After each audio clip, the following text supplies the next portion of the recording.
Hey, what's up everybody? BDF 44 coming at you with another video. Alright, I got a therapy session early in the morning. I hope that my neighbors forgive me because the intent when I do this is to leave something on YouTube, leave something in the world that can be here forever. So the moment that I take to do this every time is just a moment that I need to use to capture that forever moment. So if you guys follow me, that's my mentality on a lot of the stuff that I talk about, whether it be I'm talking about myself, capturing a moment, or talking about a social issue, or just running my mouth about whatever topic the Lakers have for me to talk about. I'm always looking for something to affect the future. If I'm making art, I'm hopeful that it can be found a million years later, like some type of awesome artifact, even though paper doesn't actually last that long. I'm hoping some of these digital things will. And I make playlists. I'm hopeful they can be found by people from somewhere else who don't have an ear for the music that I like, and they find it and listen to it and love it and play it for their kids if they can stomach the content. But these are the things that I'm talking about. Like everything I do, I'm thinking about the future, and I'm trying to get people who talk, listen to me, watch what I do, or happen to click on what I'm on, to think about making what they do about the longer term, or the bigger picture, or forever, or tomorrow, or whatever. But make it about more than just the moment we're in.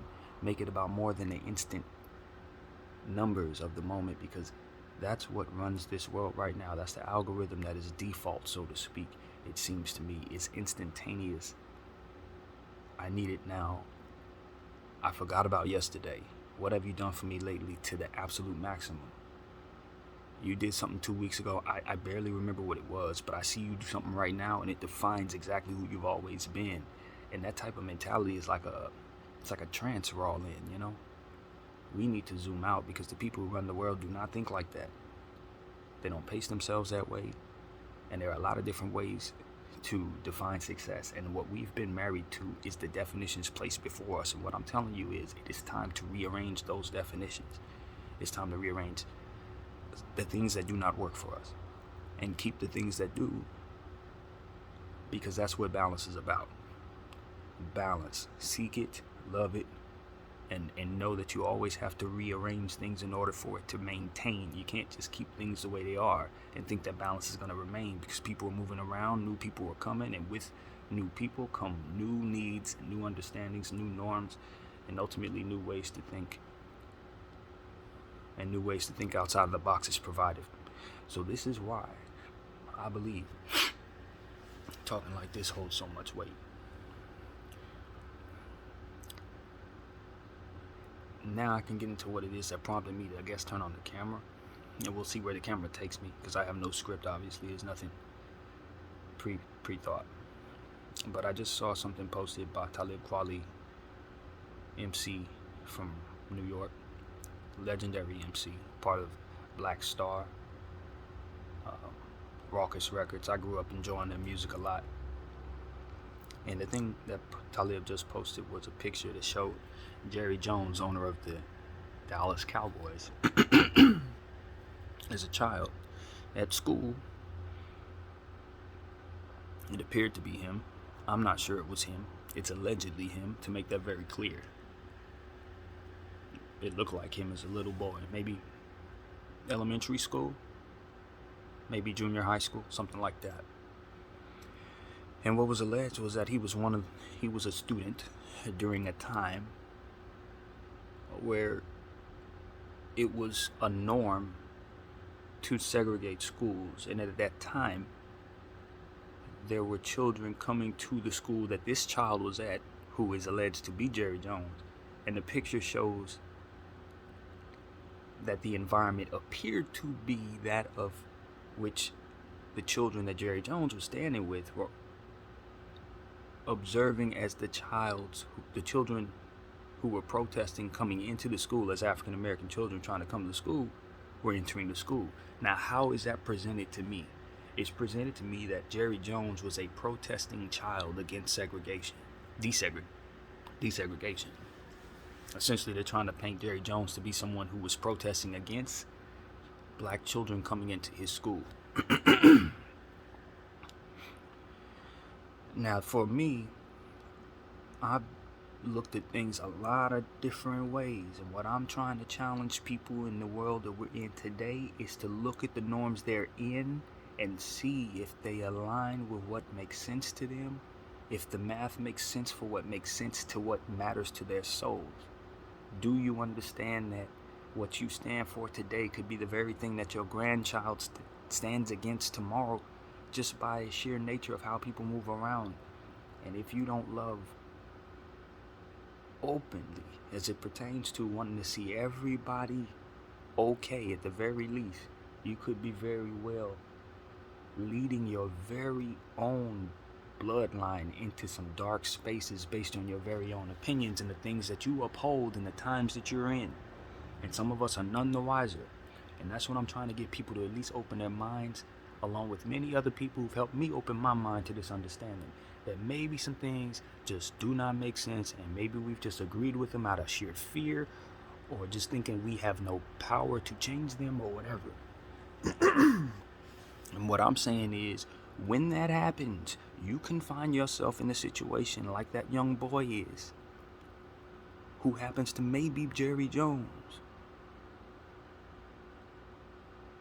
where he's now being vilified for a position he took that everybody around him took, that was normal to take, that he benefited from, that was not a bad thing at the time for anybody around him, that was not put in his mind at all to even consider if what he was doing was wrong. In fact, probably was told to him by everybody around him that this is exactly what he's supposed to be doing.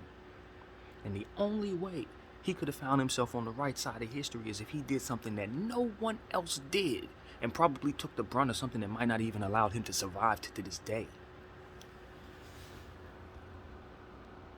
I don't know that many people are brave enough to reinvent the wheel, a wheel that works, a wheel that was placed in position by someone who knew them and they trusted, in a lot of cases, information and ways that were passed down by his parents, by his great-grandparents, to his grandparents, that kind of thing. And he's supposed to wake up one morning fresh out of bed and say, this makes sense because everybody else agrees to it and it works for us, but it doesn't make sense because of something that doesn't have anything to do with me, for which I have no influence to have empathy for. And then he lives in a world where he grows up and things are different, changes or whatever, and he wakes up and he's where he is now, and now he has to pay for the position that he didn't take, that he never knew he should have, that no one ever told him to take, that he never had anybody who loved him enough to say, bro, this is going to come back and bite you in the butt if you don't stand up against this right now. There was no one there to tell him that. And so I look at these various groups all over history of humanity, and I just realize we're all a part of certain groups that we either have to choose to do something different than everybody else in order to see why it matters, for which we have no influence to do so, or we have to live long enough to become the bad guy because we didn't take chances or stances against things that it didn't even make sense to take stances against, if we're not a free-thinking mind that could override what the influence of the social norms are around them. How many of us are capable of that? How many humans in the history of the world have even known that that is necessary? And that's where I come in. A lot of us benefit from certain things, and because of it, those things are manipulated, those things are mistreating of human beings, types of practices, things that ultimately only benefit certain people and hurt others. And it's fine because it's been like that all this time and we're slowly progressing. But the problem, what they don't tell you is, as progression comes, history is revisited. Your legacy is affected. The good that you do is undone because of the foundation for which was not right. We always talk about foundations. We always talk about balance. We always talk about what you're building on top of what. Because Jerry Jones allegedly was that child for which he probably had no way not to be. Now he has to be vilified by a cancel culture that somehow is God over all things right and wrong, but can't seem to discern that this man had no choice, or had to be a super genius with the ability to discern some things that were not in his influence to receive in order to be on the right side of history.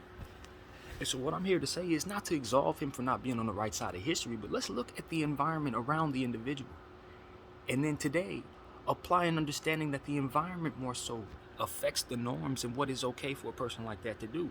And if they happen to find themselves on the wrong side of history, it's because all of us, didn't do enough to fix the environment right now so that never has to occur. A lot of us use the same copy and paste formula of different peoples of the past. We love our group, we stand for ours, we defend against it, and that's it. But we engage in the wrong energy sometimes, and because of it, it brings us the very threats that we are defending against a lot of the time. And I think it's a lack of faith, a lack of belief, and a lack of, it's again faith in others. To think that someone else could have some good in their heart, to think that someone else could put forth a goodwill first. It's like if everybody doesn't believe that anybody's good, nobody's good, and therefore no good is found. So it's like, be the good that you want to see in the world. You know that whole man in the mirror concept? It starts with you first. It has to. Because the only true hope we have is that someone else will first apply. And then from there we will find that person with the love we have, and then from there we can come together to agree. And from there everything else can fall into place from the influence of that agreement. This is how we operate as human beings, and that is why we need to understand how those things are manipulated. Because once those 2 people agree, 4 people agree, 6 people agree, 8 people agree, a 9th person sees all those agreements and can find a way to manipulate in between those agreements to move those people in certain directions. And all you got to do is be able to move them one way or another. I don't know how you do it, but you figure it out. And if you can figure out how to move them, they may not ever question how they're being moved ever again, for not the agreements and the people around them who agree with those things. Whatever it is, the subject, withstanding. Could be racism, could be sexuality, could be religion, could be sports, could be anything. But so long as we keep those people agreeing and never questioning the fact that they benefit from certain things surrounding those agreements, we can keep the ball rolling around them. Whatever it is, we can move it. And as I wake up, I look around and I'm saying, man, last night, this is just another separate thought, but probably ties together somehow if you just let my brain move around. You know how I am. Last night I was watching something on YouTube, a guy by the name of Cult Figure, very pro-black brother online. Now for me, I just look at stuff like that through a certain lens, because I always am mindful that I have friends that I've never known from my own race. So anytime I'm looking for myself, I'm always looking to love others while doing so. It's the flaw of the circumstance, I suppose. We were taught not to love ourselves if not to consider others, which is a good thing, but not necessarily given to us for good reasons. But nevertheless, I'm considering. But as I'm listening to this stuff, I'm just finding more and more evidence, sad but true evidence, that my people, the skin, were cattle on this earth. And what I mean by that is, the slave trade wasn't just an American thing, it was a world thing. And black people were used as one of the biggest businesses in the world. So when you consider how well slavery was doing in America, you have to understand that the concept of slavery, using black people specifically, was so lucrative that it wasn't something that you only consider in this country, or maybe it's something that is so sad in other places, but more so something that's making people rich all over the world, and practices still being used today. Now this is something that is in the shadows, because a lot of times it's understood people are not going for that right now, except for they are, just so long as it's done in certain places that are war torn and then we don't care about. Now this is why we need to change our norms, because in order for us to succeed and be happy and enjoy our little capitalistic environment and all these bells and whistles that we love, places like that actually have to continue to exist, where people are being slaved, slaughtered, treated poorly. And so as I'm reading and I'm listening to all the stuff that he's posting, first, he's posting a lot of stuff that just basically points at, the traditional understanding of white supremacy. But my understanding of white supremacy is the word white in white supremacy is not because everybody who engages in it is white. It's because the artistic person of who created it was initially a Caucasian person, or a person of white descent. It doesn't necessarily mean that everybody who engages in that or benefits in that or moves like that is white today. The world has moved so many different ways till it's no longer like that. It's super layered, it's super political, it's super confusing. And in the presence of all this confusion, I just realized that it was compliance that kept all of that in place all of this time. Why? Because little pockets of people all over the world didn't give a damn about nothing but what was mattering to them, their families, their circumstances, their ambition, their businesses, or what have you. And it's a competition any other way. And because of it, you can be manipulated in the presence of your competition to make your competition seem as if it's war, when it's really just people trying to engage in ways to find their way. And so that those lines get blurred. Now people engage in warlike behavior when it's really supposed to be business-like banter. So it's just a lot of lost energy and people losing their minds over various different things, and other people taking advantage of that from an environmental standpoint. Little pockets of situations where this person's heart broke, so now they're acting crazy. This person got super drunk, so now they went off and hurt somebody, and that broke somebody else's heart that turned them into a monster. It's just so many little things like that, to where you have all these different unhealed pains going on in various different people in these pockets and clusters of different groups. And then you have these blanketed entertainment like entities that are blanketed over those people so that they'll behave in a way that allows them to temporarily heal from these various traumas, but continue to move as if they haven't fully healed. And we all try to mask that by continuing to further pollute our bodies with different things that kind of supplement that pain. And then when we get to a place where we realize we've done so much damage, it's too late to undo it, so we just accept it, because now we have kids, we got to teach them how to survive, and it's not fair. So rather than to change their ways and have them challenge what put us in a space to have wasted so much time, we kind of teach them to just stay in line.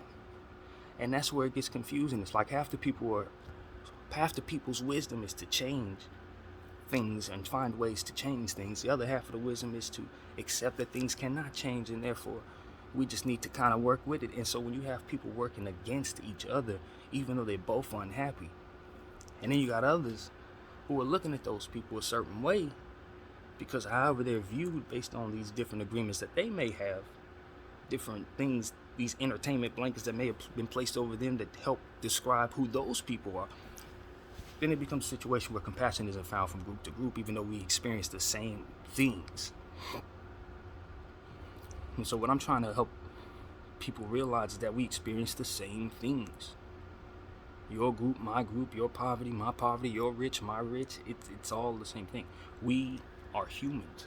So even though we don't apply our methods to different groups, when you find yourself in different people's worlds, you find out that the same love, the same loyalty they seek, the same betrayal that they hate, the same temptations they run to, it's all the same thing. And what you end up finding is that because they're human, you actually can be with them and make a child with them, and then have your very seed be a part of their group. And so once we start to really let that seep in from a tomorrow is inevitable standpoint, instead of everything is just going to be as it is and we can't change it, once you start realizing that the things you benefit from, as I said in the beginning of the video, your child may not benefit from. Growing up in LA, some of these concepts, it's like inevitably comes with the environment I'm in, because it's like the gang culture out here will help you understand that your son might be this, but your kid might be that. Like your other son might be that, because you might have had different situations that came from different neighborhoods. So now you got to maneuver a different way, even though these are literally your children. It's like those type of things are possible. When you know people who've lived those lives, you can apply that and that formula to other things where other people don't have that formula to even apply based on the environment that they never been in. It's not like that. You know what I mean? It's like this place helped me understand some of these concepts. As I've come to you guys and I said, the class system and putting people on pedestals based on how much money they have, because I'm from this place where, because of the gang culture, your general could be someone who has a whole lot less money than you. It's giving me an understanding to not respect class in certain ways that maybe other people inevitably just are going to. It's like you have to respect class. Like, no, I'm from a place where if you have $1 billion, but you don't respect who is in this room. You may not make it out the damn room. Like, that is how real it can be when you play around out there like that. So it's like, because I realize that so many people respect different things because of the agreements in place, it's like, yo, when these agreements get removed, some of y'all will not know how to function, and that's what I'm trying to guard against. I'm trying to teach us how to live no matter what type of changes come our way. You know what I mean? Because there are unprecedented things that are possible, just like the coronavirus. And it'll blindside us, just like the coronavirus, if we don't start opening our minds to the cameras turning off, possibly to various things that just don't even enter our minds. You know what I mean? I remember having a conversation with a good friend of mine. He was, we were talking about various things that just didn't seem possible. He was like, what would happen if the whole world's gas just got siphoned out? Like, for some reason, if gas just stopped being good, if it all just went flat, how would we survive? How would the world function if gas would go out? What would happen if the lights turned out, so to speak? If electricity just stopped working in all our appliances, how would we survive? And I think a lot of people have never even let that into their minds. And a lot of people would lose their minds. And what I'm saying is, it don't even have to be like that. A lot of these things that we are attached to are things that we actually don't need. And some of us remember a world where some of these things did not exist and we were just fine. And because of it, you can adapt to a lot of different things, including new truths, including having to accept that a whole people are not who we thought they were all this time, that kind of thing. That should be acceptable. That should be something we should absorb. That should be something we have a curiosity to seek out, not an adherence to suppress. You understand what I'm saying? An agreement to say, let's not seek that knowledge. Let's be offended by what could possibly be there and shut our eyes away from it. I'm looking at people who are vilifying Kanye again. Here we go with this guy again. He's walking with somebody who's been deemed the worst. I was looking at an IG post that, what was the gentleman's name? I can't think of his name. It's not coming to my mind. I guess it's purposeful, but he had posted that Kanye West was walking with a supremacist of some sort, some guy that had been deemed by all the anti-hate groups as in a bad guy, basically. And I'm just sitting there saying, I don't look at all these anti-hate groups as positive entities no more. I think they are manipulated. I have every reason to believe that these are that people may have found themselves nestled in positions to exploit things like that. I think that everything that exists like that would probably be an opportunity for a person and entities like that. So now I look at stuff like that and I say, okay, who didn't weasel their way into here to make themselves seem as if they're virtuous when they're really trying to define things a certain way to manipulate people to listening to certain things and not listening to other things? Because that's all censorship is in 2022 to me anyway. So I look at this situation, I'm like, all right, Kanye West is walking with this guy who's deemed a bad guy, probably because he's trying to present this guy in lockstep with the understanding that going against censorship is the bigger, greater good. So even if he doesn't align with this guy, or even if he does have some alternate thoughts, even if they once hated each other for whatever reason, for skin color, they're coming together for a greater good, because censorship is something that is being manipulated against all groups to keep people moving and functioning as I described. So I think that's what they're trying to do. I don't know if this guy, I'm not vibing with nothing that he's on. I don't know what Ye's on. You know what I mean? But what I'm saying is I think I understand the motions that Ye has been on, which is to, show those who are defining hate to be hateful. And how he goes about doing that, I think is what he's trying, he's ultimately trying to do. He's just showing us one phase of it, of many phases. And so that's what I'm expecting to see, some version of him coming out saying, even though we don't agree, we definitely agree that this doesn't work, that those behind the curtain shouldn't be in power or whatever. It's some version of that. But as I continue to look at various things, I'm just like, man, I don't know. Do I trust these whoever said that guy was a bad guy, do I trust those people anymore? Or do I need to start listening to who they tell me not to listen to? Expect to be offended and then be surprised when I'm absolutely not. Because that's what I'm finding is a theme these days. All these people that say he's the most worst hateful guy, I'm like, okay, let me see what he's talking about. And when I listen to him, I'm like, yeah, I don't agree with that, but that makes a lot of sense. I can filter that through my own mind and take my wisdom from it. Now, I'm not going to get that type of formula or logic from anywhere else, which disturbs me because they're trying to keep me from it.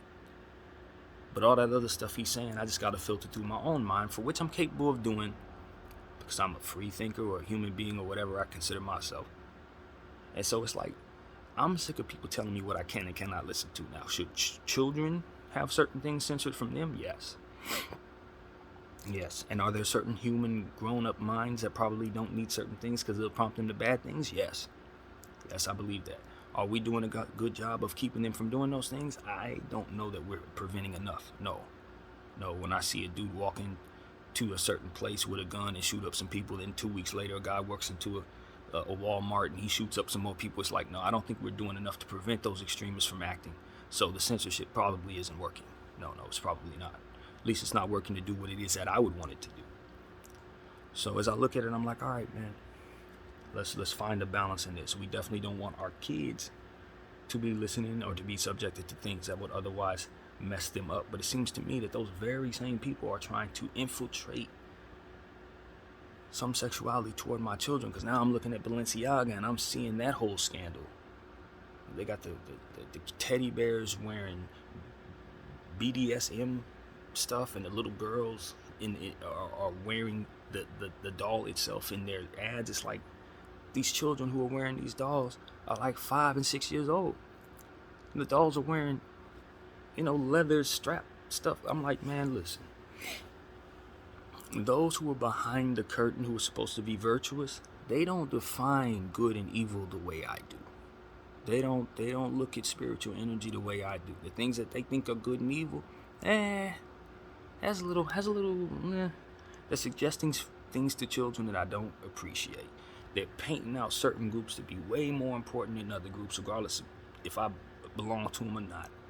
They're punishing people for going against certain things, and they're saying certain things are disrespectful in certain forms of art, also known as Hebrews to Negroes. And then when I lay my eyes on Hebrews to Negroes, I realize that what's in there is not the way that they said it was. So now I question everything.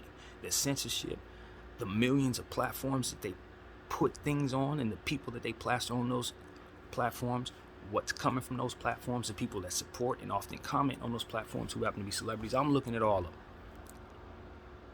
Because at the end of the day, anything that funnels from those places, I now understand, comes from a certain entity, and that entity defines these things for us.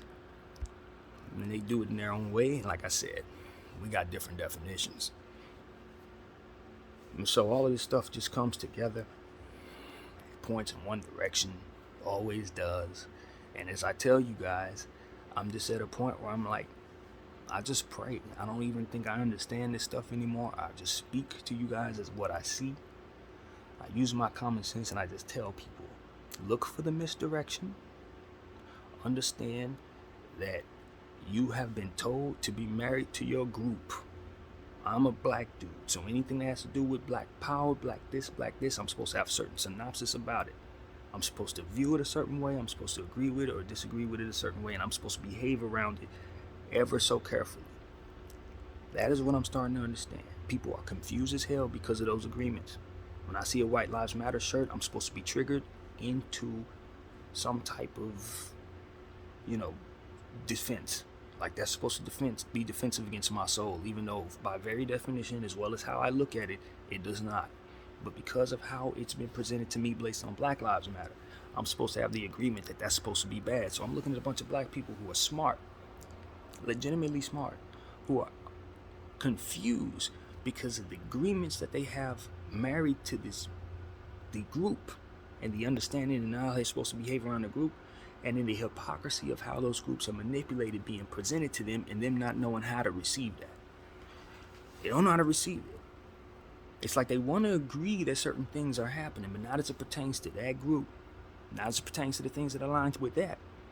And I just see people, the infighting within the community as it pertains to that when it's presented to us a certain way that this has been manipulated. Hey, yo, You can't trust that person. That's a panderer. And they're attached to those 968 platforms that always, speak for the other side. Don't you see? They're always in line with them. And that's their celebrities right there. It's about a list of them: 8, 9, 10, 11, 12, 13, 14, 15. Those guys are always going to speak for those behind the curtain. Like, we can't accept that for some reason. It's hard for us to absorb that. It's hard to absorb that we've had people put in our face for the sheer reason of tearing them down. Yeah, it's hard for us. I saw a meme a couple of days ago that said, bear with me. I'm trying to undo all that came with being. I don't know exactly how it was worded, but it was essentially like, bear with me. I'm trying to undo all that came with learning how to be black in this country. As I wake up to it now, I realize I have to unlearn certain things, and it's gonna take some time. You're gonna find me be a hypocrite sometimes, because a lot of stuff don't make sense and never has. And that's what essentially the meme was trying to describe, and it's like that. It really is like that. It's like, we cannot accept, yes, you can support that person. That celebrity is definitely somebody you should love seeing succeed. But the only reason they are there is because they're trying to further reinforce a certain image that is not good for your children, not good for you. Like, we can love that celebrity, love seeing them succeed, and still accept that they're only there because of that. Literally that. And there's so many of them. You want to see them succeed. You love the music, but you know that all they're doing is trying to get your little girl to dance a certain way so she'll grow up and exploit herself a certain way. And now that I'm 38 years old, I've watched those little girls watch those things, and I've watched them grow up that way. That's what getting old does to you. It gives you the data. It gives you the understanding of what time does, of what these subliminals and not so subliminal messages in entertainment do to the mind. As these people grow up, they become very, very, very intellectually smart, but they don't have a whole lot of feel for life because they're so wrapped up in this entertainment blanket and the agreements that are put in place for them socially that they either have to think their way out of or fall into the fate of looking bad in this other side of history. Right now, it's the self-exhaustion phase. Me first. Look at what I got going on, and give me all the attention above all else. I don't care what it is. Just talk about me. It's like that old show business motto. All publicity is good publicity, no matter what it is. People are now taking that. Individual human beings that are not entertainers are taking that and they're running with it. And so that's where we're at today. A lot of buffoonery, exploitation. Wanting to sell one's soul for fame like that is at an all-time high. So that has to reach a head at some point.